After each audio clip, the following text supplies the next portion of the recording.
Hello everyone and welcome back to our Python programming course. In our previous video, we learned about operators and conditional statements. We saw how Python can perform calculations and make decisions using if, elif and else. In today's lesson, we are going to learn about loops. Loops are one of the most useful concepts in programming because they allow us to repeat the same task multiple times without writing the same code again and again. So let's begin. Let's first understand what a loop is. A loop is a programming structure that repeats a block of code multiple times until a condition is satisfied. Imagine you have to print word hello 5 times. One option is to write print statements, but that would be repetitive and inefficient. Instead, we can use a loop. We write the print statement once and the loop repeats it automatically.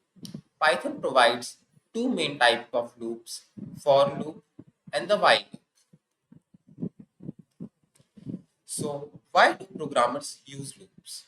The first reason is that loops reduce repetition. We don't have to write the same code again and again. Second, they save time because a small amount of code can perform a task many times. Finally, loops make programs cleaner and easier to understand. Instead of writing hundreds of lines of repeated code, we can solve the same problem using just a few lines. The for loop is used when we already know how many times we want to repeat something. In this example, we use the range function. The statement for I in range 5 tells Python to repeat the loop 5 times.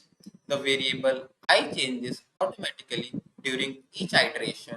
Inside the loop, we use the print function. So Python executes the print statement once for every value generated by the range function. The range function generates a sequence of numbers.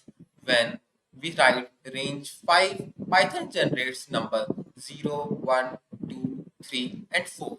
Notice that the ending value is not included. When we write range 1, 6, Python starts from 1 and stops before 6. So the number are 1 through 5. We can also provide a step value. For example, range 1, 10, 2 generates 1, 3, 5, 7, and 9 because the number increases by 2 each times. Let's see another example here. The loop runs from 1 to 5. Inside the loop, we print the word hello.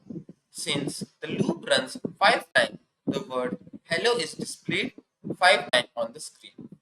This simple example shows how loop help us to repeat the action same without using multiple lines of codes.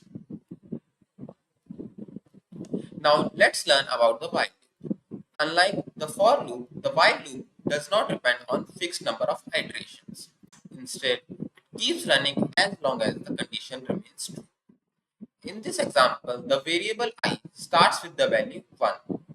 The condition says that the loop should continue while I is less than or equal to 5.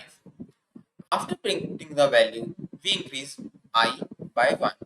Eventually, I becomes 6, the condition becomes false and the loop stops. Now let's compare the two loops. A for loop is used when we know the number of repetitions in advance. For example, printing numbers from 1 to 10. A while loop is used when the number of repetitions depend on a condition. For example, asking the user for a password until the correct one is entered. But both loops are useful and choosing the right one depends on your problem you are solving. An infinite loop is a loop that never stops. For example, while true means the condition is always true, since the condition never becomes false, the loop keeps running forever.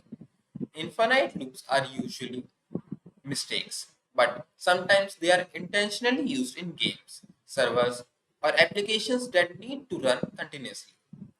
If you accidentally creates an infinite loop, you can stop it by pressing Ctrl plus C in the terminal. The break statement.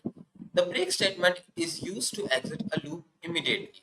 Suppose we are searching for a particular value. As soon as we find it, there is no need to continue checking the remaining values. The break statement stops the loop instantly and moves to the next part of the program. Using break can make program much more efficient. The continue statement works differently. Instead of ending the loop, it skips the current iteration. After skipping, the loop immediately moves to the next iteration. This is useful when we want to ignore certain values while still continuing the rest of the loop. The pass statement is a placeholder. It does absolutely nothing. Programmers often use pass when they are writing the structure of a program but haven't written the actual code yet. It prevents Python from showing an error when a block of code is temporarily empty. A nested loop means placing one loop inside another. The outer loop controls how many times the inner loop runs. In this example, the outer loop runs 3 times. For each iteration of the outer loop, the inner loop runs 2 times. Nested loops are commonly used for working with tables, matrices, and patterns. We can also use the loops with strings. In this example, the variable name stores the word Python. The for loop takes one character at a time. During the first iteration, it prints P, then it prints Y, following by D, H, O, and N. This is very useful technique when processing text in Python. Thank you everyone for watching today's lesson. In this lesson, we learned what loops are, why they are important, and how to use for loop and the while loop. We also discussed the range function, infinite loop, break, continue, pass, nested loops, and looping through strings.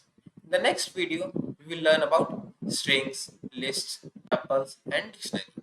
Thank you.